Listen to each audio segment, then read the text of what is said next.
Hasta el próximo 9 de marzo hay plazo para tener acceso a las plataformas digitales que el gobierno colombiano ha habilitado con el fin de realizar el censo poblacional y demográfico y de vivienda del año 2018.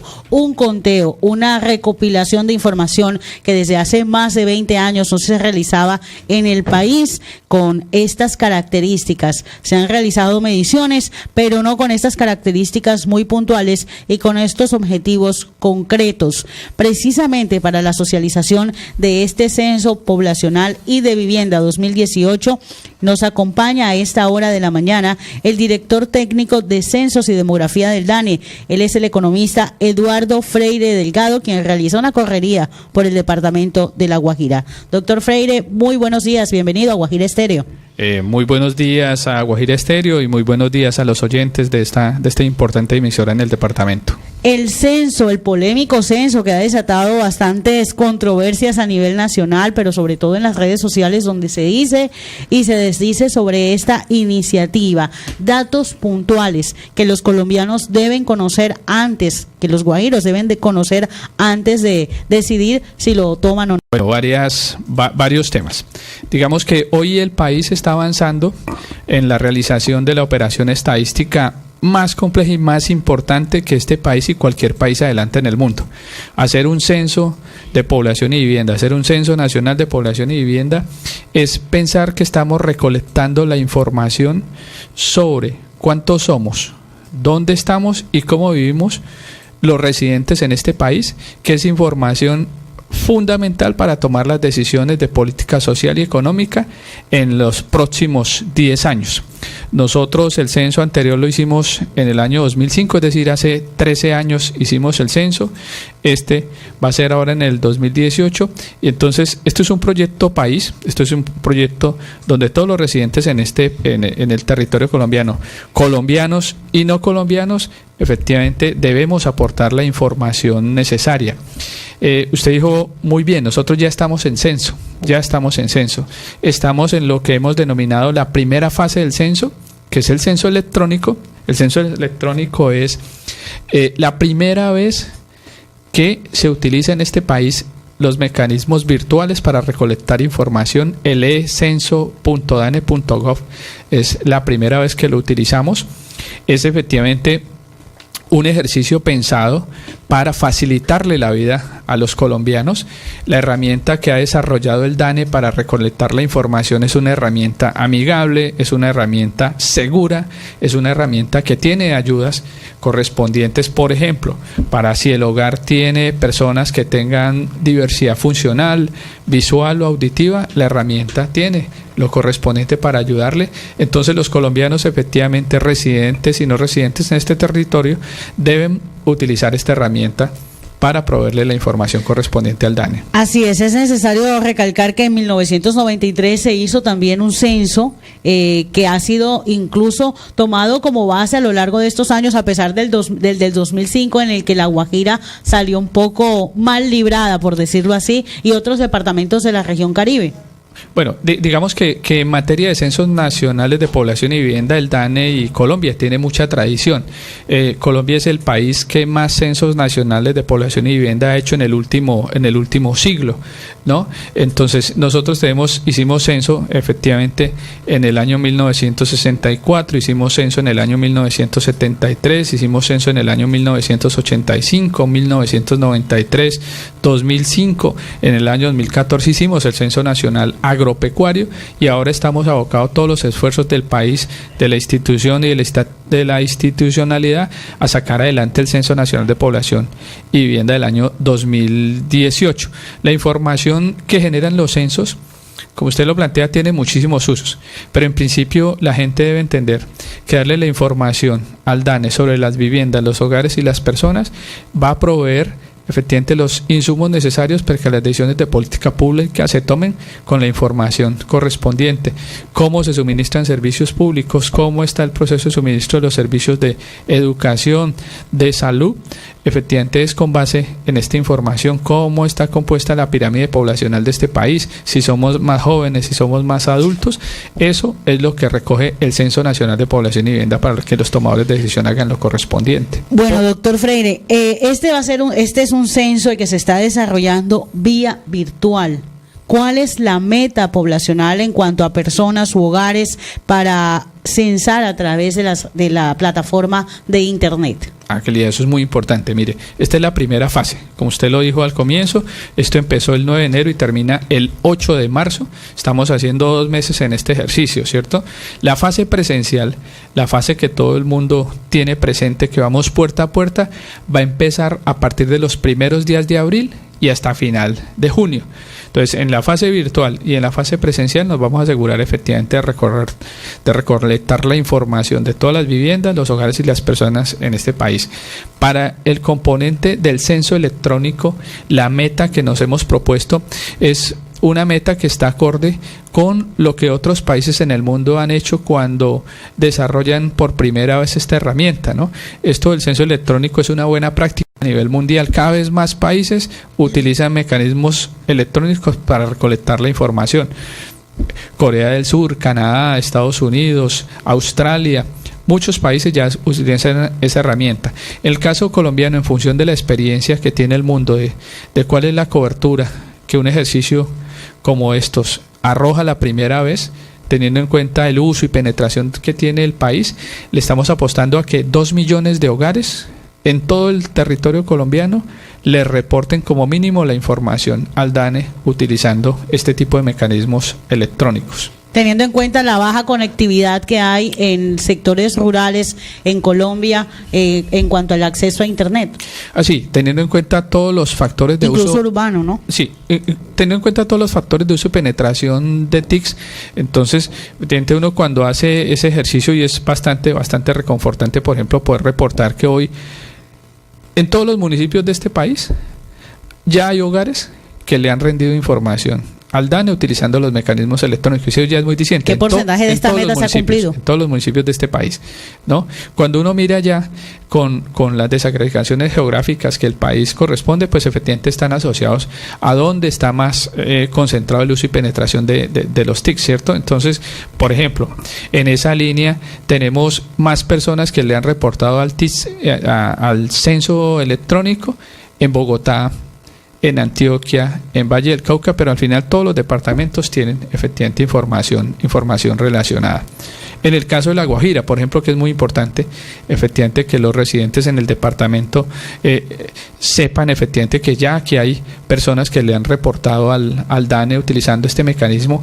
Hasta el día de ayer a las 10 de la mañana, 10.263 personas que residen en el departamento de La Guajira le han reportado al DANE el censo utilizando el ecenso.dane.gov. Más concretamente, en Riohacha, eso es muy, muy importante, de esas 10.263 personas, 4.625 están en Riohacha. Y eso efectivamente es en función de eso. ¿Dónde hay más uso y penetración de TICs? ¿Dónde hay más uso y disponibilidad? En esa línea está. Pero cuando uno mira, fíjese que La Guajira tiene 15 municipios, ¿cierto? Uh-huh. En todos los municipios tenemos gente que le ha reportado.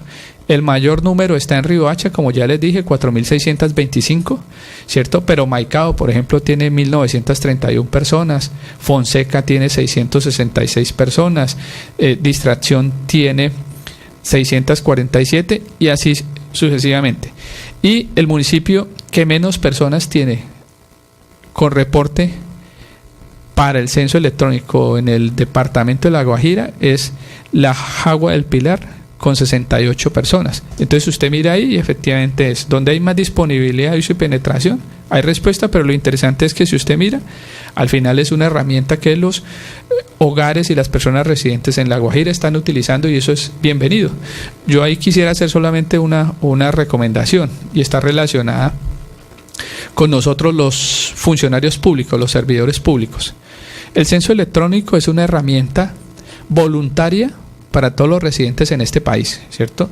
El que quiera usarla, el que tenga la disponibilidad, bienvenido, ¿cierto? Pero para el caso de nosotros, los servidores públicos, los funcionarios públicos, en este caso en el departamento de La Guajira, los funcionarios de la gobernación, en Riohacha, los funcionarios de la alcaldía, de la Secretaría de Educación, de Secretaría de Salud, de todas las instituciones que hacen parte del entramaje del servicio público en el departamento y en Colombia, nosotros tenemos obligación de rendir la información utilizando la herramienta electrónica, el ecenso.dane.gov. Nosotros tenemos que rendirlo.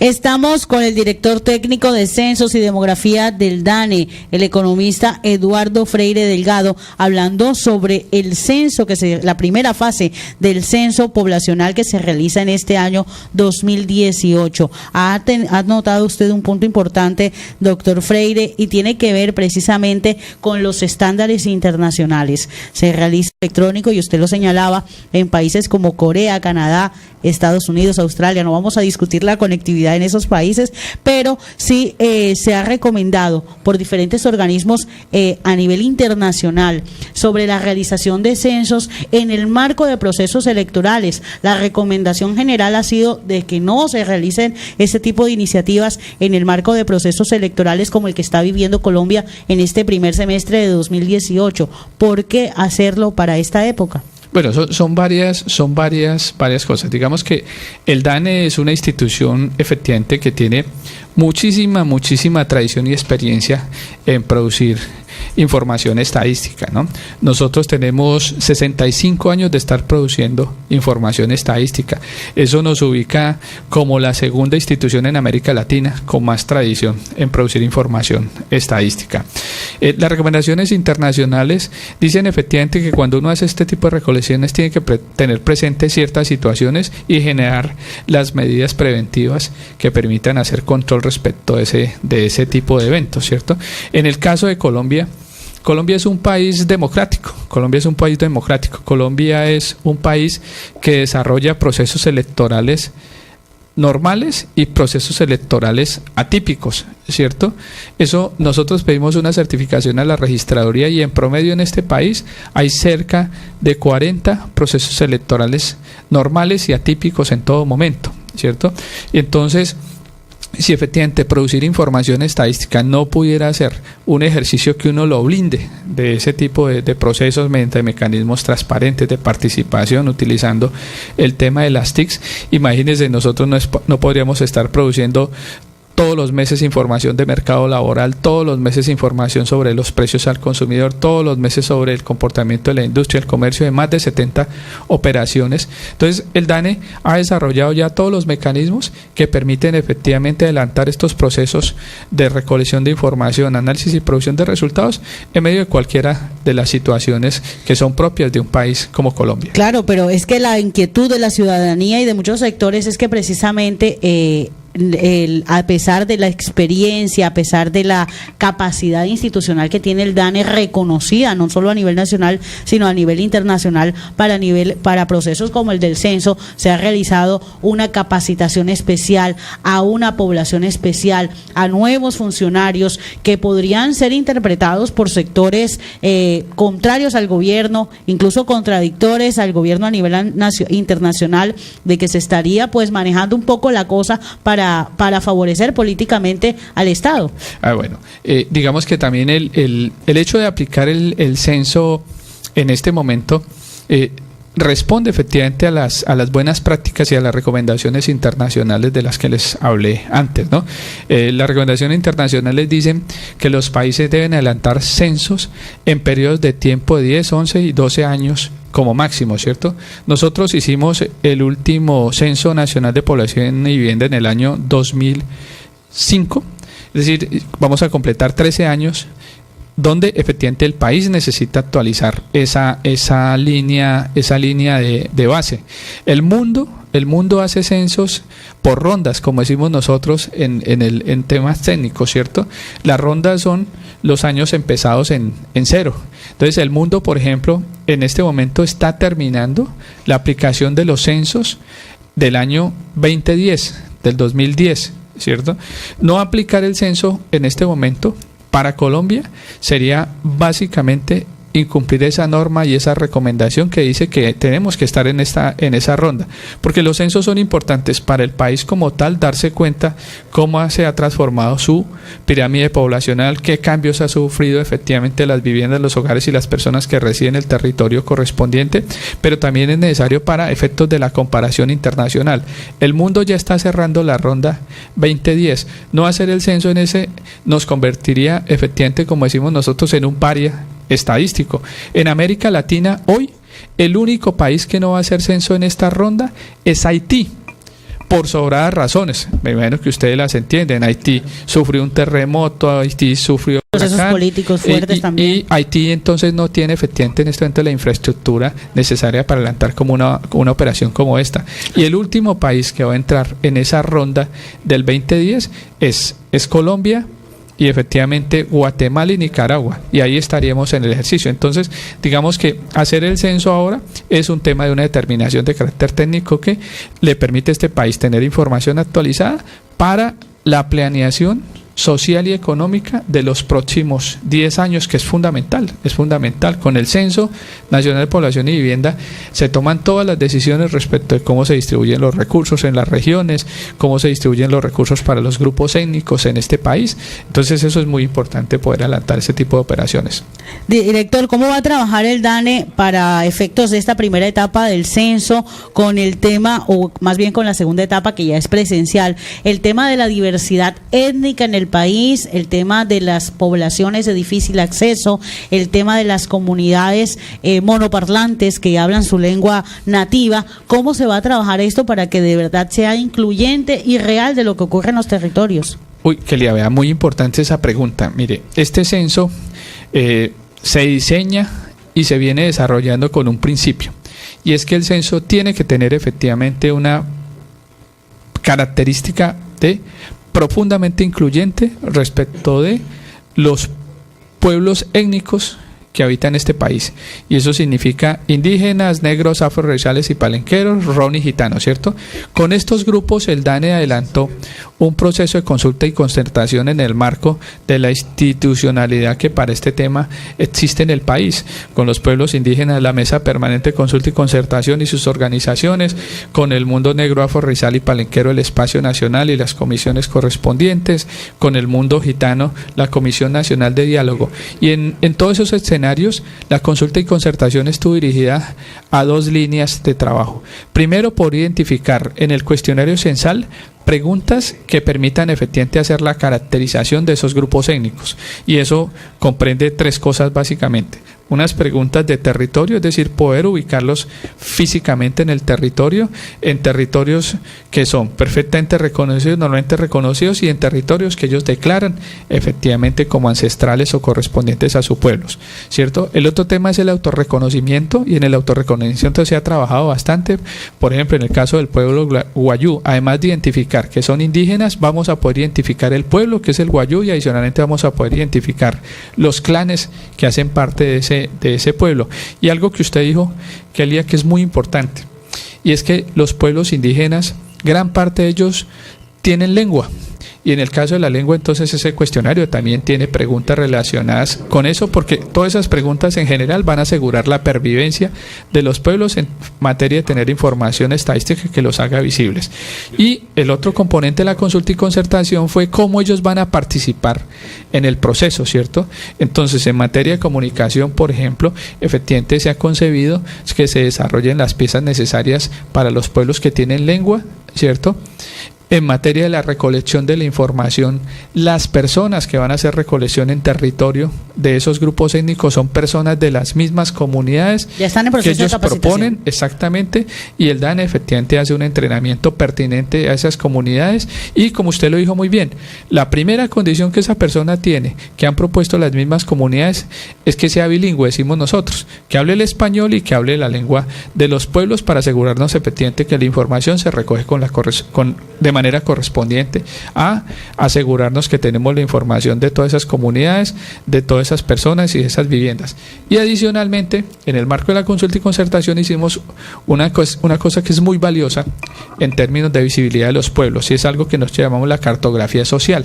En materia de cartografía social es sentarse con cada una de esas comunidades, en el caso de La Guajira, las personas que están en las rancherías, y ubicar en el territorio dónde está cada una de esas rancherías para asegurarnos después que las personas que ellos proponen recorran el territorio y recolecten la información en cada una de las rancherías que han sido identificadas.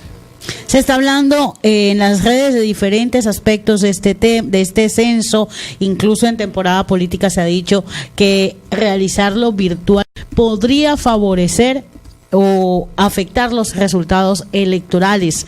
¿Qué es lo que se plantea, o bueno, es lo que se ha planteado en las redes, y es que y ha hecho carrera de que los datos van a ser utilizados para alterar los votos? No, que en absoluto, eso es efectivamente uno de los tantos mitos urbanos que se generan y que las redes propician. Mire, el DANE como institución desarrolla toda su gestión en el marco de leyes y normas. En el caso específico de la información que recolectamos, el DANE tiene, y el país tiene, una ley de censos y encuestas, que es la ley 79 del año 1993, que dice expresamente que el DANE hará la recolección de información de las personas naturales y de las personas jurídicas que están ubicadas en el territorio colombiano, y que la información que se recolecta no puede ser entregada para ningún fin diferente al estadístico, que la información que se recolecta solo se puede entregar a niveles agregados y efectivamente solo se recoge para fines estadísticos, y toda la información que el DANE recolecta está cubierta por el tema de la reserva estadística, que asegura confiabilidad, seguridad y todos los blindajes necesarios para que la información solo se use para tomar decisiones de carácter social y económico que beneficien al final a esa población que le entregó los datos al DANE en esta operación y en cualquiera de las operaciones que el DANE adelanta. Importante aclaración. Director, ¿reflejará la situación migratoria que actualmente vive el país con la presencia de ciudadanos extranjeros este censo para efectos de la inversión social? Claro, mire, el censo de población, viviendas y hogares es un censo que tiene una particularidad técnica, y es un censo de residentes. La condición de residente se aplica para colombianos y para extranjeros que estén en el territorio como mínimo 6 meses, y eso efectivamente permite que se recolecte la información para toda esa población que esté en ese momento en que nosotros o diligencien el censo electrónico en esta primera fase, o nos la encontremos en la fase presencial en el segundo momento a partir de abril del 2018. ¿Cómo se va a cruzar la información con el fin de que una persona que realizó su censo virtualmente no sea luego visitada por uno de los encuestadores contratados por el DANE?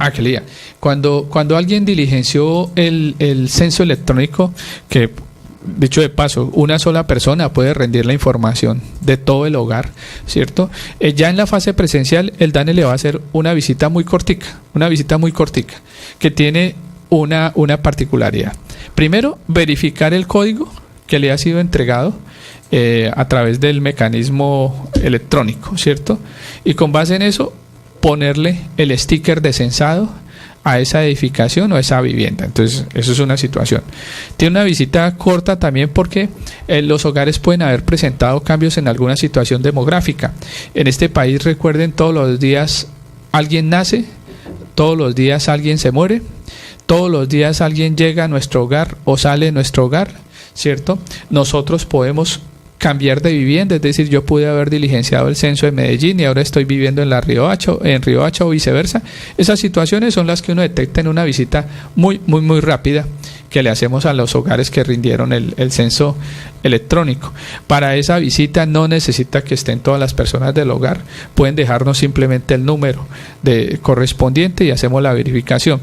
Y las personas que no hicieron el censo electrónico, pues con ellos vamos a tener una visita más larga que nos permita recoger la información sobre la vivienda, sobre el hogar y las personas que conforman ese hogar. Director, nos pregunta Mariana Abadillo de la población de Palomino en Dibuya. Dice, en el censo electrónico hay una pregunta confusa alrededor de la jefatura del hogar. En un modo de vida urbano o en un modo de vida actual donde una pareja trabaja y ambos devengan ingresos por igual, ¿cómo se distingue quién es el jefe del hogar? Bueno, eso es una pregunta muy interesante, porque el tema de la jefatura de hogar es un tema que le permite al DANE hacer la conformación de las diferentes tipologías de familia que pueden existir en este país, ¿cierto? Entonces el tema del jefe del hogar es más como un patrón de carácter sociocultural en el cual se identifique efectivamente quién es el que toma las decisiones en el hogar. Y en esto hay que ser sincero. Si usted me pregunta, por ejemplo, en el caso de mi hogar, la jefe del hogar, yo reporté a mi esposa, porque mi esposa es la que toma las decisiones más importantes del hogar y que afectan a ese colectivo. El tema del aporte económico, efectivamente puede ser una variable que uno fundamental es efectivamente quién toma las decisiones. ¿Y si las decisiones son democráticas?